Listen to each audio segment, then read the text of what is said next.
इस कार्यक्रम के प्रसारण पुण्यार्जक हैं श्री आरपी जैन, श्रीमती ममता जैन, श्री प्रशांत जैन, श्रीमती दिव्या जैन, पुत्र भरत जैन, श्रीमती सौम्या एवं पारस जैन। एक समय भी ऐसा नहीं जाता जिस समय कर्म का आश्रव नहीं होता हो। कर्म इतना सूक्ष्म है, वह किसी भी इंद्रिय का विषय नहीं बन सकता। वह श्रद्धान का विषय है। जिसके अंदर आस्था है उसकी बात है। जिसके अंदर श्रद्धान नहीं है उसके सामने ये सारा सारा वर्णन किसी काम में नहीं आता। इसलिए आचार्यों का ये कहना है, जिनवाणी का श्रवण करते समय अपने अपने परिणामों को विशुद्ध रखो। महाराज विशुद्ध रखो ऐसा आप कह रहे हैं, कर्म के उदय में कैसे विशुद्धि आएगी, ये और प्रश्न खड़ा होता है। क्योंकि प्रति समय जब कर्म का आश्रव हो रहा है तो विशुद्धि के लिए ऐसा कौन सा अवसर आ सकता है जिसके माध्यम से विशुद्धि प्राप्त हो। ये जितने भी साधन हैं, देव शास्त्र गुरु, उन साधनों का सदुपयोग करने के लिए भी दृष्टि चाहिए। दृष्टि देव महाराज। ये व्यवहार की भूमिका में ये बात आती है कि महाराज हमें बोध करा दो, हमें ज्ञान भर दो। अच्छा, ये घड़ा है उसमें पानी भर देते हैं अथवा दूध भर देते हैं, उसी प्रकार आपके दिमाग में हम ज्ञान भर दें, ऐसा संभव है क्या? एक पद्धति है, कथन पद्धति जिसको बोलते हैं, किंतु शब्दों के माध्यम से ही आपकी दृष्टि परिवर्तित हो सकती है। शब्द में अर्थ गर्भित रहता है। जो आगम में जिन शब्दों के माध्यम से वस्तु तत्व की प्ररूपणा की है, उस ओर दृष्टि रखने की आवश्यकता है। और शब्दों के अनेक अर्थ हुआ करते हैं। एक ही शब्द है, अनेक अर्थ को लेकर के वह रहता है। प्रासंगिक अर्थ को देने वाला वह शब्द आपकी बुद्धि की उपज है। आपकी दृष्टि नहीं जा पाती है कि यह शब्द किस अर्थ को इंगित कर रहा है। समझने के लिए पहले भी कई बार यह प्रसंग दिया है, फिर यहाँ पर स्थान नया है और आप लोग भी सब नए नए हैं। धीरे धीरे पुराने हो रहे हैं, क्योंकि 8-9 दिन हो गए यहाँ पर। हम गिन रहे हैं दिन भी।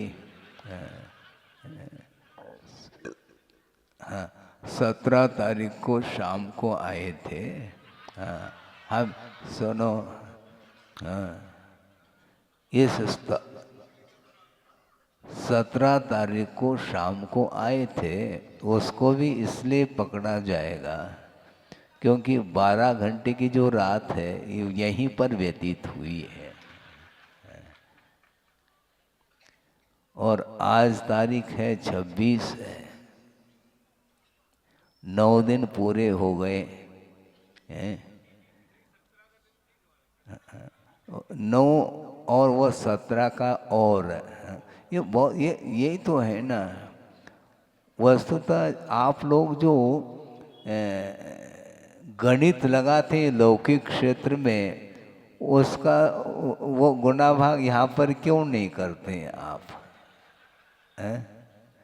बिल्कुल, मान लो 12 घंटे जिसने ड्यूटी दी है तो 12 घंटे का वेतन तो तुम्हें देना पड़ता है क्या नहीं?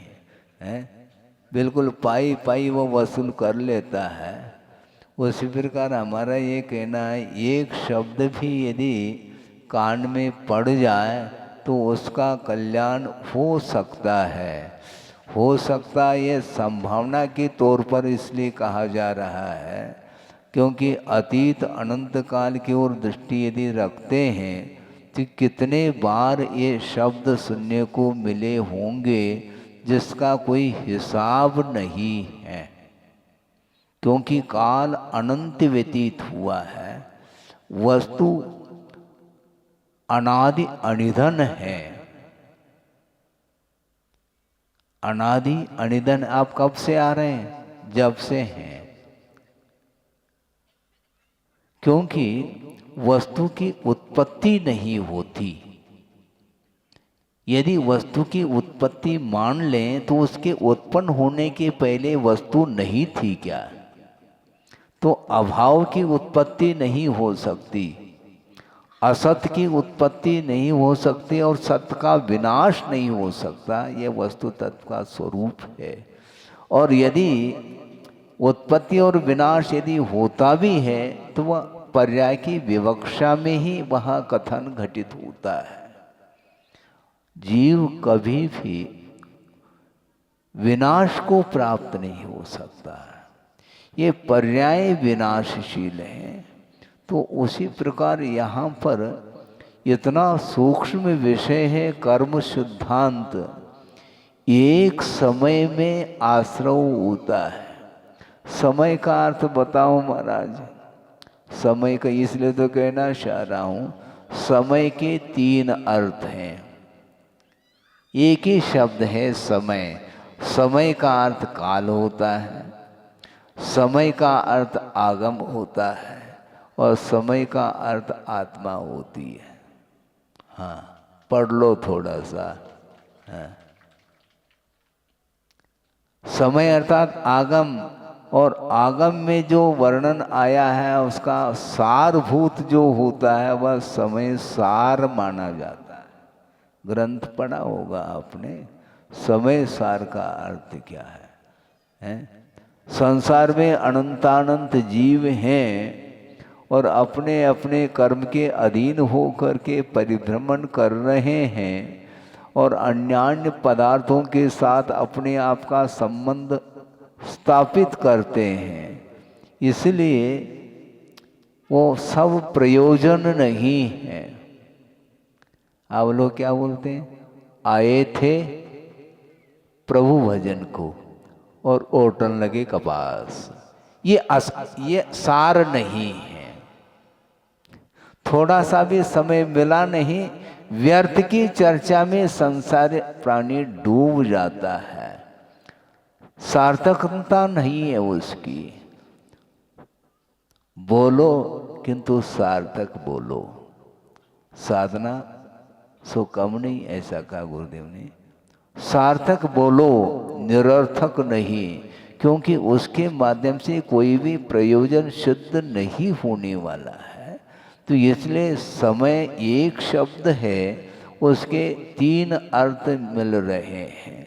समय अर्थात काल, और काल की इकाई समय है। और आपकी जो आंखों के जो पलक हैं वह झपकती हैं। उस झपकने में जितना काल लग जाता है उसको निमेष बोलते हैं। उसको क्या बोलते हैं? निमेष बोलते हैं। और उस निमेष में असंख्यात समय गुजर जाते हैं। ये ध्यान रखो। तो समय कितना सूक्ष्म होगा। हाँ, बहुत सूक्ष्म है। और एक समय में परिणाम के माध्यम से कर्म का आश्रव होता है, ऐसा आगमकारों का कहना है। और संसारी प्राणी व्यर्थ समय गमा देता है, टाइम पास। इसलिए वह पास नहीं होता, फेल होता है। टाइम पास कर रहा है इसलिए वह फेल है। अध्ययन करने के लिए समय मिला था और मनोरंजन के माध्यम से टाइम को पास कर दिया, टाइम पास हो गया, फिर क्या होगा? फेल होगा और क्या होगा। तो इसलिए ये मौलिक समय है।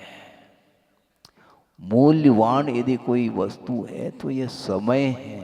एक समय में जो कर्मों का आश्रव होता है अज्ञान दशा में, उन्हीं कर्मों की निर्जना ज्ञानी लोग एक समय में करते हैं। हाँ, इसलिए हम समय ज़्यादा देना नहीं चाहते हैं आप लोगों के लिए, क्योंकि बहुत मौलिक वस्तु है। आपकी भूमिका अलग है, अपनी भूमिका अलग है। हम प्रॉफिट चाहते हैं, लॉस नहीं। और आपको आनंद आता है, ठीक है आनंद लो आप, लेकिन हमें किसमें आनंद आता है? श्रवण को बोलना पसंद नहीं, बोलना पड़ रहा है। हाँ, गुरुदेव ने ये कहा था कि बोलना अनिवार्य नहीं, आवश्यकता हो तो भाषा समिति के अनुरूप, आगम के अनुरूप निर्दोष वचनों का प्रयोग करना ये भाषा समिति है। और इसके माध्यम से ही सत्य धर्म का पालन होता है। और सत्य धर्म अहिंसा धर्म के ऊपर टिका हुआ है। केंद्र में अहिंसा है। अहिंसा धर्म के पालन करने के लिए कुछ चेष्टाएं होती हैं, मन संबंधी, वचन संबंधी और काय संबंधी। इन चेष्टाओं के माध्यम से वह अहिंसा धर्म का ही पालन करता है।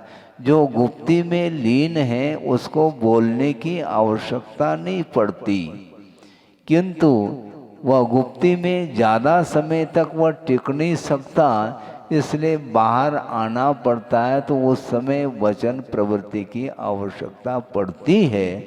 उस समय वह आगम के अनुरूप सावधानी के साथ जिन वचनों के द्वारा दूसरे का हित निहित हो, ऐसे वचनों का ही वह प्रयोग करता है। व्यर्थ वचन प्रवृत्ति ठीक नहीं है। हाँ महाराज, आपके लिए कौन सा कार्य है? आप तो फ्री बैठे हैं। हम फ्री नहीं बैठे हैं, ये ध्यान रखो। निरंतर उनका श्रवण का उपयोग वह आत्म तत्व के चिंतन में लगा हुआ रहता है। पंच परमेष्टि की आराधना अथवा शुद्धात्म तत्व के चिंतन के रूप में ही उनका समय व्यतीत होता है। इसलिए फालतू अर्थात निष्प्रयोजन एक समय भी नहीं गुजारना चाहिए। इस प्रकार श्रवण के लिए गुरु संबोधित करते हैं। तो मैं ये कह रहा था कि एक निमेष में असंख्यात समय गुजर जाते हैं, इसलिए बहुत सावधानी की आवश्यकता। यानी प्रतिपल प्रति समय आश्रव भी हो रहा है अपने ही आत्मगत परिणामों के द्वारा, मोहजन्य परिणाम के द्वारा। और अपने ही परिणाम ऐसे निर्मल परिणाम होते हैं जो चारित्र के साथ संबंध रखने वाले जो परिणाम होते हैं, उनके माध्यम से प्रति समय असंख्यात कर्मों की वह निर्जरा कर लेता है। आश्रव इष्ट है क्या संवर? लेकिन ये ध्यान रखो, आश्रव का निरोध सो संवर है। तो आश्रव को रोको। महाराज कैसे रोकें? हो कैसा रहा है वो आश्रव? बिना कारण के, बिना परिणाम के आश्रव थोड़ी होता है। तो उन परिणामों को रोकने का जो पुरुषार्थ है वही संवर है। उसके माध्यम से कर्म रुक जाते हैं। पाप कर्मों का संवर और पाप कर्मों की निर्जना करने में निरंतर जो रत रहता है, बहुत सावधान रहता है। तो इसलिए यह कर्म इतना सूक्ष्म है, वह किसी भी इंद्रिय का विषय नहीं बनता, किंतु वह आगम गम्य माना जाता है। और आस्था है तो वह आस्था के साथ स्वीकार करता है, नहीं है तो इस प्रकार की देशना अतीत अनंत काल में सुन चुके, पुनरावृत्ति हो रही है। क्यों पुनरावृत्ति हो रही? क्योंकि संसार की जो आवृत्ति है वह रुक नहीं रही, ये परिभ्रमण रुक नहीं रहा है। और पहले भी हमने कहा था कि यात्रा अलग वस्तु और परिभ्रमण अलग वस्तु। मोक्ष की यात्रा और संसार में यात्रा नहीं, परिभ्रमण।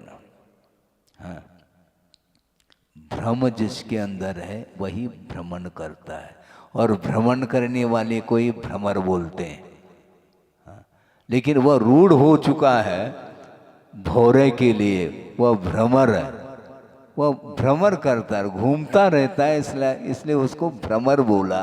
जबकि प्रत्येक संसारी प्राणी भ्रमर इसलिए है क्योंकि परिभ्रमण कर रहा है, वह रुकता नहीं एक स्थान पर। कुछ समय के लिए वह प्रासंगिक गति में आ जाता है, और आयु का जब अवसान होता है तो वह गत्यंतर वह चला जाता है। यह परिभ्रमण बोलते हैं। अतीत अनंत काल में अनंत भव व्यतीत हुए हैं, और भविष्य में कितने भव व्यतीत होंगे कोई ठिकाना नहीं।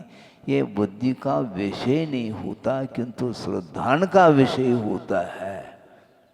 श्रद्धान रखोगे तो संसार के लिए विराम मिल सकता है, और श्रद्धान के माध्यम से अनंत संसार का विच्छेद होता है।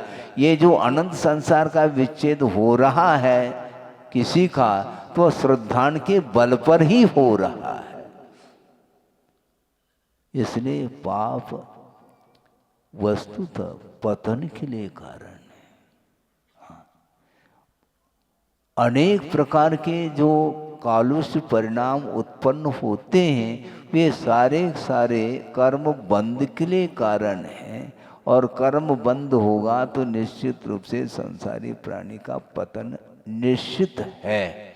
इसलिए पतन से आप ऊपर उठना चाहो तो आगम में जो लिखा है, जैसा लिखा है, उसको किसी भी प्रकार से संदेह नहीं करते हुए उसको एक्सेप्ट किया जाता है, स्वीकारता।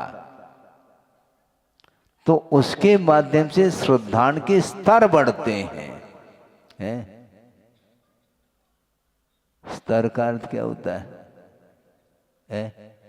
लेवल बढ़ जाता है उसका, ग्रेड जिसको बोलते हैं, पोटेंसी जिसको बोलते हैं, वह स्तर माना जाता है।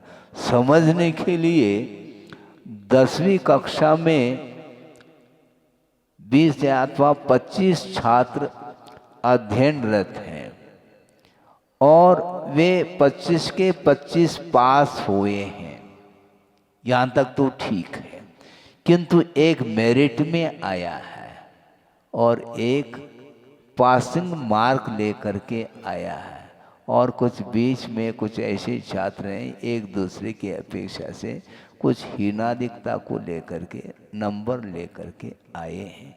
कक्षा तो ये कई है, 10वीं कक्षा के ही वो छात्र हैं, किंतु कक्षा के अपेक्षा से समानता होने के बावजूद भी उसमें जो स्तर है, जो ज्ञान का विकास हुआ है, वह स्तर माना जाता है। इसी प्रकार श्रद्धान के भी स्तर बढ़ते हैं और घटते हैं, अप डाउन होता रहता है। सम्यक दर्शन में यदि मलिनता आती है तो उसके माध्यम से सम्यक दर्शन का स्तर डाउन हो जाता है। हाँ, डाउन क्यों करो, प्योर श्रद्धान रखो। जैसा वस्तु का स्वरूप है उसको उसी रूप में श्रद्धान का विषय बनाना, यह श्रद्धान, यही विश्वास माना जाता है। और गुरुदेव हाइकू में कह रहे हैं, मत दिलाओ विश्वास, लौट आता व्यवहार से। व्यवहार को सुधारिए आप। हैं, आप विश्वास क्यों दिलाते हैं? मैं विश्वास दिलाता हूँ महाराज। आप विश्वास दिला, इसका अर्थ आपके प्रति विश्वास हमारा कम हो गया है, इसी से स्पष्ट हो रहा है। इसलिए दिलाना चाहते हैं आचार्य, विश्वास मत दिलाओ, लौट आता है। व्यवहार सुधारो तो विश्वास लौट करके आएगा। कहाँ जाएगा वो? विश्वास तो रखो नहीं, व्यवहार सुधारो नहीं और विश्वास हमारे प्रति हो जाए, कैसा विश्वास करें? व्यवहार सुधारिए आप, हैं? स्तर बढ़ते हैं, क्योंकि सम्यक दर्शन के 25 दोष हैं और उसके माध्यम से ही सम्यक दर्शन जो निर्मल था, अच्छे क्वालिटी का, तो उसमें कमी आती है। आती है क्या नहीं? आती है। व्यवहार सुधारिए। समंतभद्र स्वामी ने सम्यक दर्शन के प्रसंग में ही एक कारिका दी है। समय तो आपका हो रहा है, वो तो होगा, क्योंकि एक समय में असंख्या निर्जरा होती है तो समय रुकता थोड़ी वो रुकेगा नहीं। ये घड़ी के जो कांटे हैं वो रुकते नहीं, रुक जाए तो घड़ी बंद हो गई। ये घड़ी बंद हो सकती है लेकिन वह काल जो वह रुकेगा नहीं, वो अनाहत गति से निरंतर वह परिणमन हो रहा है। इसलिए हम ये कहना चाहते हैं, सम्यक दर्शन के प्रसंग में आचार्य समंतभद्र स्वामी ने स्पष्ट लिखा है कि जो सम्यक दृष्टि होता है उसकी क्या वृत्ति होती है।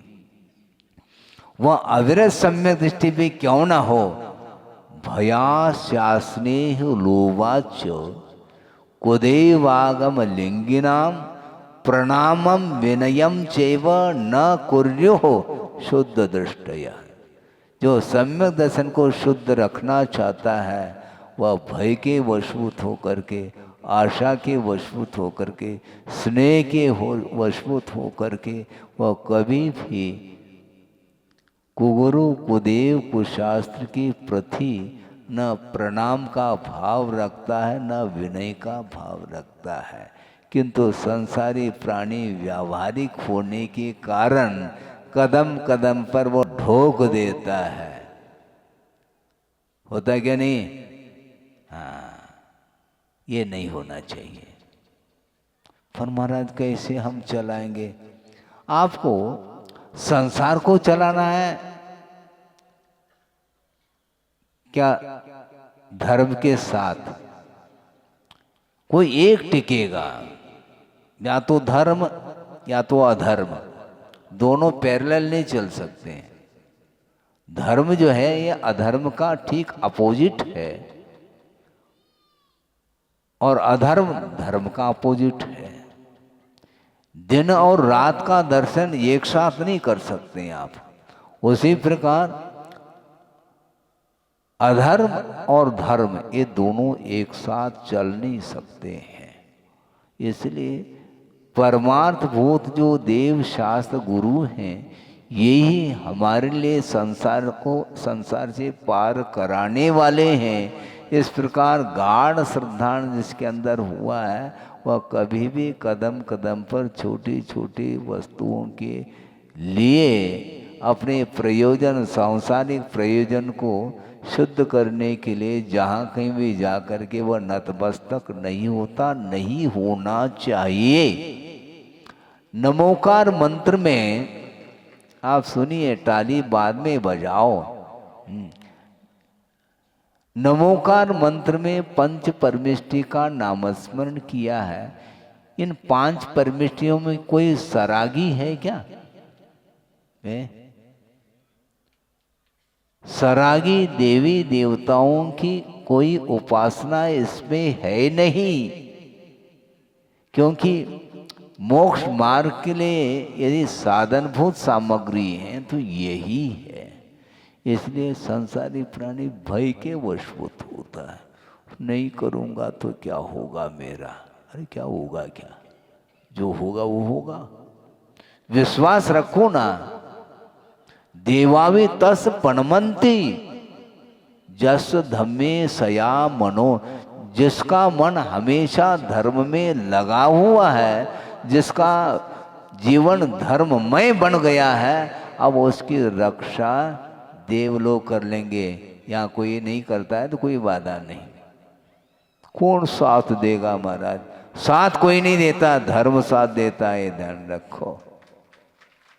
धर्मांतर या अपने गत्यंतर भवांतर भी चले जाएंगे तो यहाँ पर आपकी संपदा, परिवार, सब कुछ यहीं धरा रह जाएगा, बल्कि आपका शरीर भी राख राख हो जाएगा और आप चले जाएंगे दूसरे भव को धारण करने के लिए, पर्याय को धारण करने के लिए। उसमें कौन साथ जा रहा है? जीव के साथ अथवा आत्मा के साथ केवल धर्म जाता है अथवा अधर्म जाता है। पाप करेगा तो पाप की गठरी को लेकर के वह चला जाता है, धर्म करेगा धर्म के साथ चला जाता है।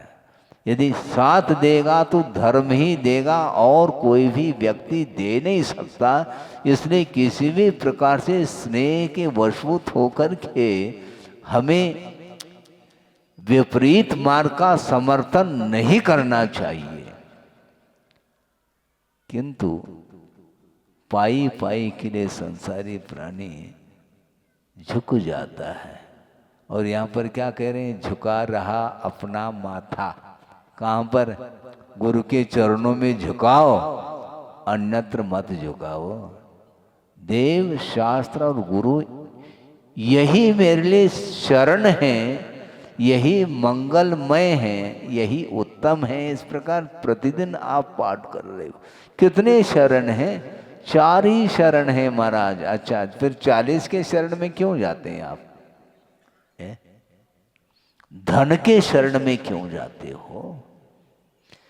धर्म की उपासना करो तो निश्चित रूप से ये सब मिलेगा, पुण्य संचित होगा तो ये सब कुछ सुख सुविधा मिलती जाएगी। इससे हमें कोई सरोकार नहीं है। हमें तो जो अलौकिक सुख है, शांति है, उसको प्राप्त करने के लिए ये सब कुछ साधना हमें करनी है। इस प्रकार श्रमण लोग भी सोचते हैं और आप लोग भी इसी प्रकार सोचेंगे तो धीरे धीरे श्रमण के निकट आ सकते हैं। नहीं तो श्रमण तो चले जा सकते हैं। तो जाना ही है, और इसमें क्या दिक्कत है? मान लो आपके यहाँ कोई मेहमान आ गया, जिंदगी भर के लिए आपके साथ रहता है क्या? यदि रहने लग जाए तो बाहर निकाल देंगे आप उसको? वो 4 दिन का मेहमान है, 5वें दिन में वो कह देता है कि क्यों, क्या बात है? हाँ, कल ही कह रहे थे आप जा रहे थे, हाँ, गाड़ी चूक गई क्या? हाँ, कब चला जाए ये कहते हैं आप। हाँ, इसीलिए हमेशा के लिए कोई भी नहीं आता। इसलिए श्रमण कभी भी एक जगह रुकते नहीं। रुकेंगे तो निश्चित रूप से मोह जागृत हो सकता है। हाँ, इसलिए विहार करिए। हाँ, और उनका विहार जो होता है वह डेट फिक्स नहीं रहता। बिना बताए आते हैं और बिना बताए चले जाएंगे। इसी का नाम अतिथि। जिसकी कोई तिथि नहीं आने जाने की, उसका नाम अतिथि। सन 75 की बात है, फिरोजाबाद में चातुर्मास कर रहे थे आचार्य महाराज। उस समय मैं था, ब्रह्मचर्य अवस्था में था। उन्होंने प्रयोग करके दिखा, इसी का नाम अतिथि है। प्रवचन सुनकर के तुम क्या करना चाहते हो? है? अतिथि का स्वरूप क्या है? कोई तिथि नहीं, वो आगम से बंधे हैं, किसी व्यक्ति विशेष से वो बंध नहीं सकते। हाँ, आगम के अनुरूप चर्या करके निकल जाते हैं, एक जगह नहीं। बहता पानी रमता जोगी, रुकता नहीं वो। आगे बढ़ो। एक जगह यदि रुकेंगे निश्चित रूप से उस स्थान के प्रति, वहाँ की जनता के प्रति ये सब कुछ लगाव जो है ना ठीक नहीं, अलगाव रखना चाहिए। हाँ, लगाव रखना है तो पंच परमेष्टि को छोड़ करके अन्य कोई भी किसी के प्रति लगाव नहीं है, नहीं रखना चाहिए। तो मैं ये कह रहा था, अपने परिणामों को निर्मल बनाने के लिए ये जितने भी दोष हैं उनसे ऊपर उठिएगा। 25 दोषों से जो मुक्त रहता है उसका सम्यक दर्शन निर्मल होता है। तो इसलिए अपने को आगम के अनुरूप ही श्रद्धान करना चाहिए। यदम एव कहा, यदम एव का अर्थ ये है कि इस वस्तु का यही स्वरूप है, अन्य रूप अन्य प्रकार भी नहीं। हाँ, अन्य भी नहीं और अन्य प्रकार भी नहीं। इस प्रकार अटल श्रद्धान रखना ये निश्चंकित अंग माना जाता है, क्योंकि गुरुओं के उपदेश के माध्यम से आत्मा का हित होता है और गुरु कभी भी किसी का अहित नहीं चाहते हैं। और कहा भी है छड़ाला में, क्या कहा है? कहे सीख गुरु करुणा धार। करुणा को धारण करके गुरु सीख दे रहे हैं, पाठ दे रहे हैं, उपदेश दे रहे हैं। उनके अंदर करुणा है, अनुकंपा है, दया है, और दया के साथ करुणा के साथ वह कह रहे हैं और उनके वचनों की उपेक्षा अभी तक होती आई है। मैं शुरू से कह रहा हूं कि उपदेश अतीत अनंत काल में जब सुन चुके हैं तो उस उपदेश की सार्थकता सिद्ध नहीं हुई है। उनके वचनों को हमने आत्मसात नहीं किया। सहारा तो ली है किंतु मन के अनुरूप कार्य किया है, उसके कारण ही संसार का अंत नहीं हुआ है। चाहे आज हो, चाहे कल हो, चाहे परसों हो, भवांतर में जा कर के भी हो, लेकिन होगा तो जिनेंद्र भगवान के वचनों के ऊपर आस्था रखेंगे तो हो सकता है, नहीं तो नहीं होगा। ये बिल्कुल सिद्धांत है। आप अपने अपने क्षेत्र में बहुत जल्दी आपकी आस्था जाग जाती है, वहां पर कोई भी तर्क वितर्क नहीं करते। कहाँ पर? डॉक्टर के सामने करके देख लो ना, वो जो कहेंगे और वो आपको करना पड़ेगा। वो पथ्य बताते हैं, पथ्य का पालन करना है आपको। दवाई तो वो देते हैं, रोग के निष्कासन के लिए दवाई देंगे, किंतु जिसके द्वारा रोग आ रहा है वो उस पथ्य का पालन भी आपको करना चाहिए। किसी ने कहा कि डॉक्टर साहब थोड़ा सा ये ले लें, जिसको उन्होंने निषेध किया था, थोड़ा ये ले लें। हाँ थोड़ा सा ले लो, थोड़ा ये ले लेना, थोड़ा ये, सब कुछ ले लो, मेरे माता मत खाओ। तुम खाने की बात कर रहे हो, जो रोग के वृद्धि के लिए कारण है, तो उस प्रकार के पदार्थों का सेवन करना कतई ठीक नहीं है। तुम पथ्य का पालन तो न करो और तुम दवाई लेते चले जाओ, हैं? कोई लाभ नहीं मिलेगा। और बार बार कहेगा डॉक्टर साहब आपने जैसा कहा था वैसा लिया। कैसा लिया? आपने बताया था ना, क्या कहा था? आपने लिख करके पर्चा लिख करके दिया था और इसको घोल करके पी लेना। तो आप पर्चा घोल करके हमने पी लिया। अरे दवाई खरीद लो, फिर उसको लेने के लिए कहा था, तो ध्यान कहाँ रहता है? आपने लिख करके दे दिया, इसी को हमने दवाई मान ली। मतलब इतनी भी बुद्धि काम नहीं कर रही है, तो उसके लिए क्या उपदेश दिया जा सकता है? नहीं दिया जा सकता। समय आपका हो रहा है, बहुत कर्म सिद्धांत सूक्ष्मतम है, वह श्रद्धान गम्य है। सारा का सारा विषय शब्दों के माध्यम से उसका प्रतिपादन संभव नहीं। यहाँ तक कि आचार्यों ने कहा है इतना सूक्ष्म तत्व का परिणमन है कि गणधर परमेष्ठी भी उसका विस्तार नहीं कर पाएंगे। इस कार्यक्रम के प्रसारण पुण्यार्जक हैं श्री आरपी जैन, श्रीमती ममता जैन, श्री प्रशांत जैन, श्रीमती दिव्या जैन, पुत्र भरत जैन, श्रीमती सौम्या एवं पारस जैन।